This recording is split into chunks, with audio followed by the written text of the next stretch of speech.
முருகா போற்றி. ஓம் சரவண பவ. என் அன்பு குழந்தையே, எல்லோருக்குமே ஏதோ ஒரு வேலை இருந்து கொண்டுதான் இருக்கும்.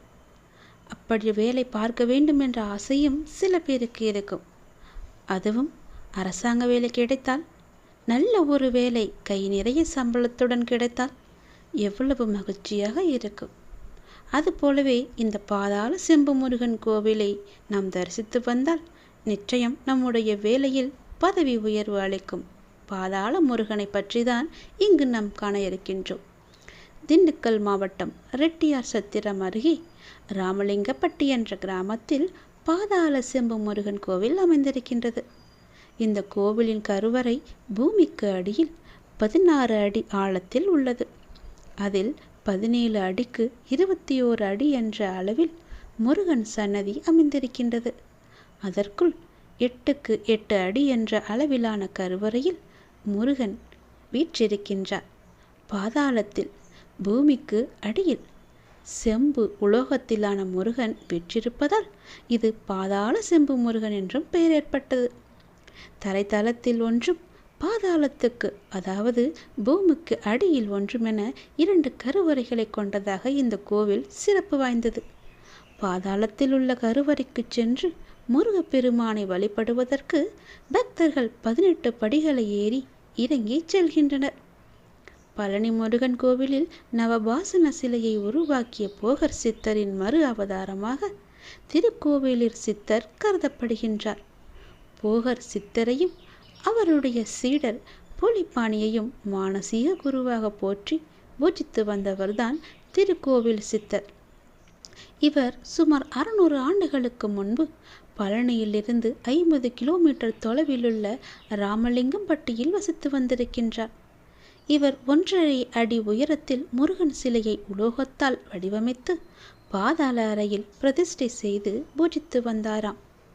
நாளடைவில் வழிபாடின்றி போன இந்த ஆலயத்தில் சில நூற்றாண்டுகளுக்கு பிறகு ராமநாதபுரம் சமஸ்தானத்தில் மன்னராக இருந்த பாஸ்கர சேதுபதியின் வம்சாவளியை சேர்ந்த கந்தமாறன் என்ற மிராசுதாரர் மீண்டும் பூஜைகள் நடைபெற செய்தாராம். பாதாள கருவறையில் முருகப்பெருமான் நின்ற கோலத்தில் அருள்பாலிக்கின்றார். வலது கையில் அபயமுத்திரையும் இடது கையில் வேலேந்தியும் காட்சி தருகின்றார். இந்த சிலைக்கு முன்பு திருக்கோவில் சித்தர் வழிபட்ட முருகன் சிலையும் உள்ளது. கோவிலின் முன்புற கிழக்கு நோக்கியபடி காவல் தெய்வமான சங்கிலி கருப்புசாமி கம்பீரமாக வீற்றிருக்கின்றார். 15 அடி உயரம் கொண்ட இந்த சிலை ஒரே கல்லில் செதுக்கப்பட்டதாகும். இதே போல முன் மண்டபத்தில் செல்வ விநாயகர், அர்த்த மண்டபத்தில் பரிவார தெய்வமாக காலபைரவரும் வீற்றிருக்கின்றனர். கோபுரத்துக்கு உள்ளேயே 36 அடி உயரத்தில் சிவன் சிலை அமைந்திருப்பது சிறப்பு. கோவிலுக்கு வருகை தரும் பக்தர்களுக்கு திருநீறு பிரசாதமாக வழங்கப்படுகிறது. நறுமணம் கமலும் இந்த விபூதி பல்வேறு நோய்களை குணமாக்கும் மகத்துவம் வாய்ந்தது. 18 வகையான மூலிகைகளை கொண்டு இங்கு விபூதி தயாரிக்கப்படுவது மிகவும் சிறப்பு வாய்ந்தது. திண்டுக்கல்லிருந்து பழனி செல்லும் வழியில் ரெட்டியார் சத்திரம் என்ற ஊர் உள்ளது.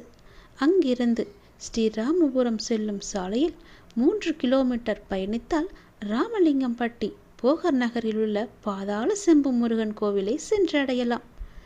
இயற்கை எழில் கொஞ்சம் சூழலில் கோவில் அமைந்திருப்பது கூடுதல் சிறப்பு. கருங்காலி மாலைகளை முருகனின் பாதத்தில் வைத்து பூஜை செய்து பக்தர்களுக்கு வழங்கப்படுகிறது. இதேபோல கருங்காலி வேல், சந்தன வேல் ஆகியவற்றையும் முருகனுக்கு சாத்தி பக்தர்கள் வழிபட்டு வருகின்றனர். கருங்காலி மாலைகளை அணிவதன் மூலம் திருமண தடை நீங்குமாம், பஞ்சபூதங்களின் துணை கிடைக்குமாம், எதிர்மறை சக்திகள் அனைத்துமே விலகி விடுமாம், குழந்தை பேரும் கிடைத்து விடுமாம், செல்வம் பெருகுமாம், ராகு கேது செவ்வாய் தோஷங்கள் எல்லாம் நீங்கி விடுமாம், தொழிலில் முன்னேற்றம் ஏற்படும், வீடு நிலம் சொத்துக்கள் எல்லாம் சேரும், கல்வி ஞானம் அதிகரிக்கும், குலதெய்வத்தின் அருள் கிடைக்கும் என்பதும் ஐதீகமாக இருக்கின்றது. இது மட்டுமின்றி உடலுக்கு குளிர்ச்சி ஏற்பட்டு மன இறுக்கம் விலகி உள்ளுணர்வு மேம்பாடு அடையும், இரத்த அழுத்தம் சீராகும் என்றும் நம்பப்படுகிறது. இதேபோல பூஜை செய்யப்பட்ட நெல்லிக்காய் பக்தர்களுக்கு வழங்கப்படுவது குறிப்பிடத்தக்கது. பழனி தண்டாயுதபாணியை தரிசிக்கும் போது ஐயனையும் வணங்கி நாம் செல்ல வேண்டும். அவன் அருளாலே அவன் தாள் வணங்கி முருகா என்று ஓத வேண்டும். ஓம் சரவண பவ என்ற மந்திரத்தை ஜபித்து கொண்டே இருக்க வேண்டும். எல்லாம் வல்ல முருகன் யாமிருக்க பயமேன் என்ற மந்திரத்தை சொன்னால் நாம் பயப்பட வேண்டிய அவசியமே இருக்காது.